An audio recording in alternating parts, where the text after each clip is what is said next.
मूलवासी और आदिवासी भाई बहनों, आज पूरा विश्व में विश्व आदिवासी दिवस चिंतन करते हुए ये आदिवासी दिवस मनाया जा रहा है।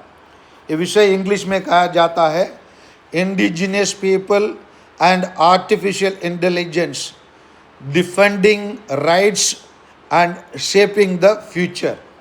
इसका मतलब यही होता है आदिवासी लोग और कृत्रिम बुद्धिमत्ता अधिकारों की रक्षा भविष्य को आकार देना है। इसके आधार पर हम इस विषय पर अगर मनन चिंतन करेंगे तो हमें पहले कैसे आदिवासी दिवस को मनाना है उसी को हम प्रत्येक जन को जानने की आवश्यकता है। सबसे पहले हमें यही जानना चाहिए हम लोग अपने आदिवासी दिवस को और आदिवासी कला को हम लोग तारीफ करने की आवश्यकता है। पूरा भारत में जहाँ कहीं भी राजनीतिक दफ्तर हो और शासन का दफ्तर हो वहाँ पर हम यही देख सकते हैं वहाँ के गहरे में वहाँ का आदिवासी लोगों का कला दर्शाया जाता है और वहाँ का रीति रिवाज को दर्शाया जाता है। साथ के साथ हम लोग अपने भाई बहन लोगों को हमारे आदिवासी रीति रिवाज के बारे में हम लोग जागृत करने की आवश्यकता है और हमारे बच्चों को आदिवासी साहित्य को लिटरेचर को पढ़ने के लिए हम लोग प्रोत्साहन देने की आवश्यकता है। जैसे मैं आदिवासी दिवस के बारे में बात करता हूँ, मैं आदिवासी भाई बहन लोग इस समाज में क्या किए हैं उसी में थोड़ा प्रकाश डालना चाहता हूँ। प्यारे भाइयों और बहनों, आदिवासी लोग पूरा दुनिया में 9% रहते हैं। हमारा भारत देश में 13% लोग रहते हैं और इन लोग जैसे काम करते हैं उसी के बारे में जैसे प्रकाश मैं डालना चाहता हूँ। उसी के पहले मैं कुछ दिनों के पहले हमारे देश में जो राजनेता रहा, आदिवासी राजनेता रहा, जो जंगल के आवाज़ के संसद में पहुंचाया, उसके बारे में मैं आप लोगों को याद दिलाना चाहता हूं। वो ये शिबू सोरेन जो झारखंड के राज्य में मुख्य व्यक्ति रहे और झारखंड राज्य का स्थापना होने के एक मुख्य अंग रहे हैं। और उसी प्रकार हमारे भारत में हम देखेंगे तो आदिवासी दिवस के संबंधित मैं ये भी याद दिलाना चाहता हूँ प्यारे भाइयों और बहनों, हमारे देश में 2006 में फॉरेस्ट राइट्स एक्ट हमारे लोगों की सुरक्षा के लिए और ज़मीन की सुरक्षा के लिए, जंगल की सुरक्षा के लिए बनाया गया है।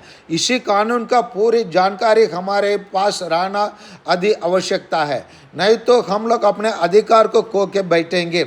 और इसके अलावा प्यारे भाइयों और बहनों, हमारे देश में जो आदिवासी भाई बहन लोग रहते हैं उन लोग आगे आना चाहिए अपने समाज को आगे लेके जाने के लिए। नहीं तो हम लोग अपने लिए काम मिल गया बोलकर हम अपने घर के अंदर रहेंगे तो हम अपने आदिवासी भाई बहनों को आगे आने में मदद नहीं कर सकते हैं। और जैसे मैं अभी कुछ आदिवासी भाई बहन लोग हमारे देश की उन्नति के लिए जो क्या है उसी के संबंधित मैं आप लोग के समक्ष कुछ महत्वपूर्ण बातें रखना चाहता हूँ।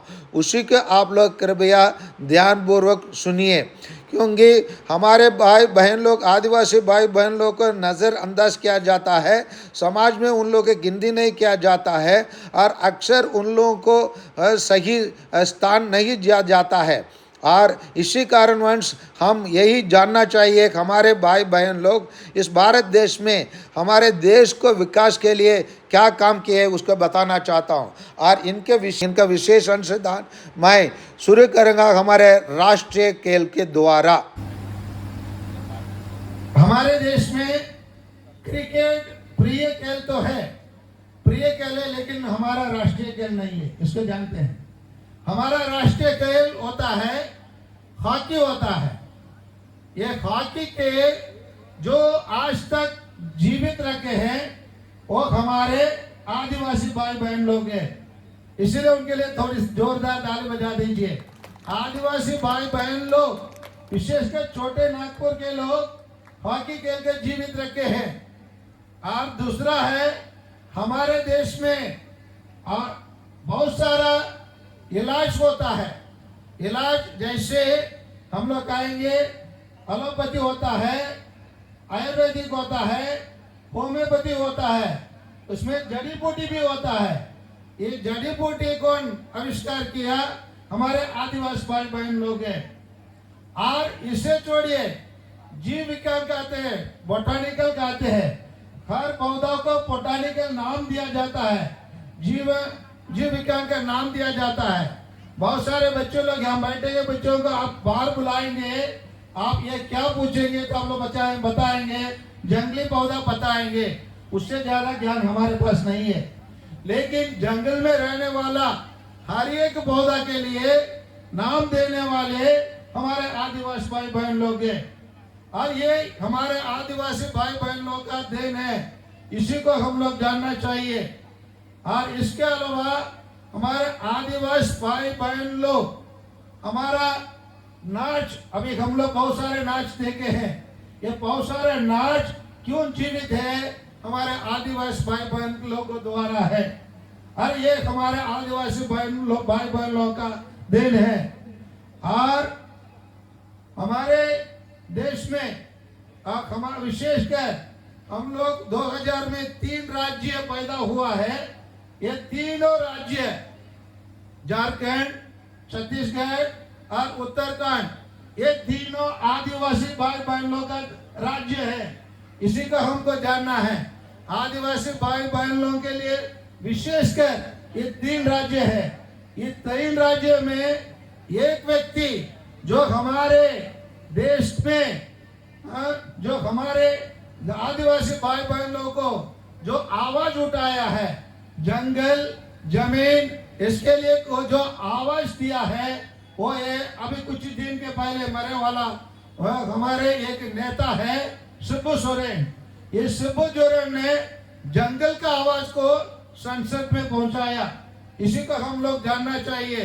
ये शिबू सोरेन अगर आदिवासी भाई बहनों को आवाज नहीं उठाए होते, हमारे समाज का कदम किए होते। ये हम लोग का आदिवासी भाई बहनों का देन है। और आदिवासी भाई बहनों का देन ये भी है, मिलिट्री में हमारे भाई बहनों का संख्या अधिक संख्या में है। हमारे देश के रक्षा में हो सकता है वो बीएसएफ हो सकता है वो देश की फौजी लोग, सोल्जर लोग हो। इसी में बहुत सारे भाई बहन लोग हमारे आदिवासी भाई बहन लोग का देन है और काम है।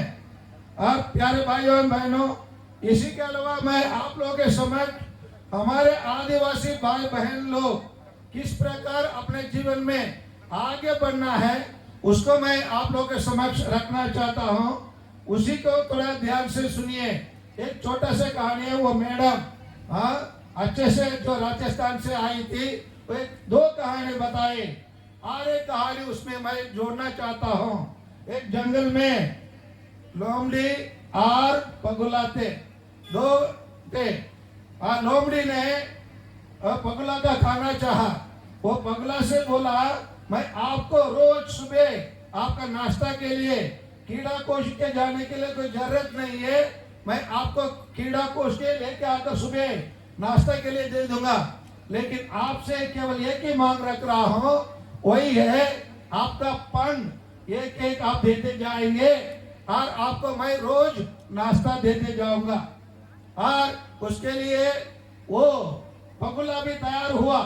वो रोज अपने एक पंख को देते गए और लोमड़ी भी एक सुबह उसके लिए नाश्ता देते गया।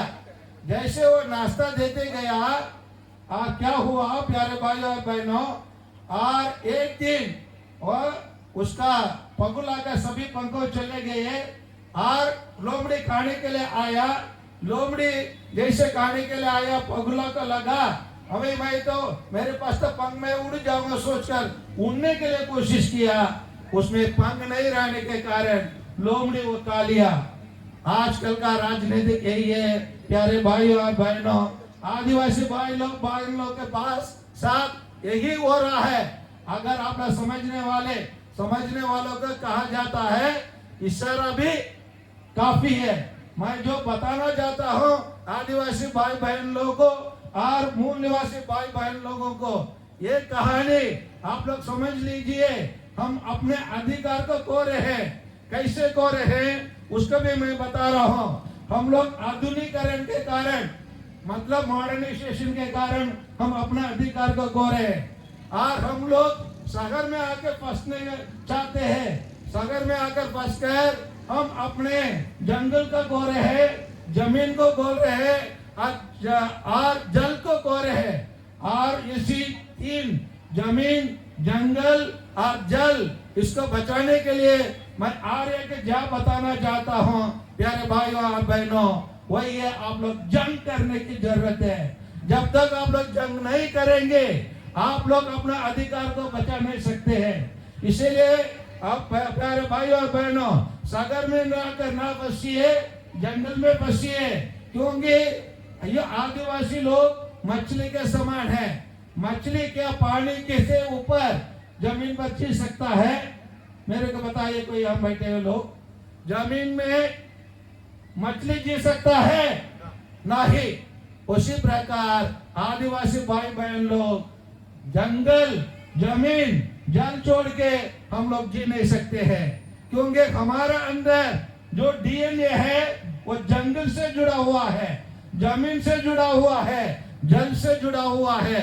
अगर हम ये सोचते हमारे लिए ये मिल रहा है आकर हम बाहर, हम लोग शहर में रहने शुरू कर दिए और हम अपना अधिकार को कुछ पाने के लिए लालच में हम खो देते हैं, फिर हम आदिवासी ट्राइब खत्म हो जाएगा।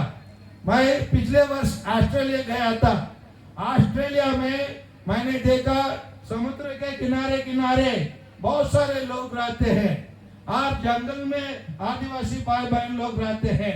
ऑस्ट्रेलिया में जो लोग जनसंख्या गिना गया है वो किनारे रहने वाले लोगों का 3 करोड़ लोग हैं, लेकिन जंगल में रहने वाले भाई बहनों का जानकारी नहीं है, क्योंकि कोई भी जंगल में जाएंगे उनको लोग खत्म कर देते हैं, इसीलिए जंगल में नहीं जाते हैं। एक व्यक्ति है, आप लोगों को जानकारी के लिए बता रहा हूँ, क्रिकेट टीम में एंड्रू साइमन नाम के एक व्यक्ति जो आदिवासी भाई लोग से ऑस्ट्रेलिया के लिए क्रिकेट खेला है। और वेस्ट इंडीज से देखेंगे तो सभी भाई लोग आदिवासी भाई लोग हैं वेस्ट इंडीज से। और इसीलिए उन लोग जैसे अपना अधिकार को बचाने के लिए उन लोग ऑस्ट्रेलिया में जो आदिवासी भाई बहन लोग हैं आज भी जंगल में है। और इसलिए वहां का जंगल में कोई राजनीतिक लोग घुसने के लिए हिम्मत नहीं होता है, क्योंकि वहां जो प्रवेश करता है वो लोग जिंदा वापस नहीं आएंगे। यह ऑस्ट्रेलिया के बात बता रहा हूँ, जिसको मैं आंगत देखा हूँ ऑस्ट्रेलिया में जाने के कारण। इसी प्रकार अगर हम अपने अधिकार को बचाना है, जंगल, जमीन, जल को बचाना है, जंग लड़ना है और जंगल के साथ जुड़े रहना है। और प्यारे भाई और बहनों, और हम लोग गर्व होना है, हम आदिवासी बोलने के लिए हिम्मत होना है। बहुत सारे लोग अपने नाम को बदल देते, आदिवासी सरनेम को हटा देते। ऐसे हटाएंगे तो हम लोग आदिवासी नहीं रह सकते हैं। और हमारे बच्चों को हम लोग का मूल भाषा को सिखाने की जरूरत है। हमारे भाषा अलग है, हमारा भाषा संस्कृत से आया वाला भाषा नहीं है, हमारा मूल भाषा अलग है। हम लोग अपने भाषा को जानना चाहिए। हमारा भाषा प्रकृति से जुड़ा हुआ भाषा है, हमारा भाषा विज्ञान से जुड़ा हुआ भाषा है, हमारा भाषा जड़ी बूटी से जुड़ा हुआ भाषा है, हमारा भाषा हमारे जंगल में रहने वाले पशु पक्षियों से मिला हुआ भाषा है। इसी को हमको जानना है। इसलिए हम लोग हमारे नाम के साथ लकड़ा नाम रखते, टप्पो नाम रखते, तिरकी नाम रखते और बेट नाम रखते और अन्य नाम रखते। ये सब नाम क्या है? जमीन से और हमारे प्रकृति से जुड़ा हुआ नाम है। और इसलिए प्यारे भाइयों और बहनों, जैसे हम लोग ये 2025 हम लोग indigenous people and artificial intelligence defending rights for shaping their future, इस विषय पर मैं आप लोग से बोलकर मैं अंत करना चाहता हूं। ये विषय यही है, आर्टिफिशियल इंटेलिजेंस एक तरफ अच्छी है, ये आर्टिफिशियल इंटेलिजेंस है, ये मोबाइल जिसके द्वारा जो मैं बात कर रहा हूं वो रिकॉर्डिंग हो रहा है, ये अच्छा है। और इसे आर्टिफिशियल इंटेलिजेंस को दुरुपयोग कर सकते हैं। और जैसे मेरे पिक्चर को निकालकर दूसरे पिक्चर किसी पिक्चर के साथ मेरे पिक्चर को हटाकर मेरे भाषण को डालकर वो लोग दुरुपयोग कर सकते हैं। इसीलिए आर्टिफिशियल इंटेलिजेंस से हमारे बच्चों को बचाना है। और हमारे बच्चे लोग आर्टिफिशियल इंटेलिजेंस में ज्यादा चल जाएंगे, हमारे बच्चे लोग आदिवासी नहीं रहेंगे, उन लोग बदल जाएंगे पूर्ण रूप से। इसीलिए प्यारे भाई और बहनों, यहाँ पर जो बताया जाता है अधिकार के रक्षा और भविष्य को आकार देना, भविष्य बढ़ाने के लिए आकार देना, शेप करने की आवश्यकता है। मैं यहाँ बैठे हुए माता पिताओं से अनुरोध करूंगा, आप लोग अपने बच्चों को है ना आकार करने के लिए, उनका जीवन का निर्माण करने के लिए आप लोग अपने बच्चों को अच्छे संस्कृति सिखाइए, अच्छे स्वभाव सिखाइए, अच्छे सभ्यता सिखाइए। और उसके लिए स्वयं आप लोग स्वयं उसके लिए आदर बनिए, नमूना बनिए। बनेंगे तो हमारे बच्चे लोग दूसरे के साथ, दूसरे लोगों के साथ जंग कर सकते हैं। जंग के बिना हम लोग अपना अधिकार को प्राप्त नहीं कर सकते हैं। अंत में प्यारे भाइयों और बहनों, मैं ये कहकर अंत करना चाहता हूँ, जैसे मछली पानी से बाहर रहकर जी नहीं सकता है, वैसे हम आदिवासी भाई बहन लोग जल, जंगल और जमीन से जुड़ा न रहकर हम लोग जी नहीं सकते हैं। इसलिए आइए जल को रक्षा करें और जमीन को रक्षा करें और जंगल को रक्षा करें। इसको करने के लिए आइए हम लोग जंग करें। जय जोहार, जय आदिवासी।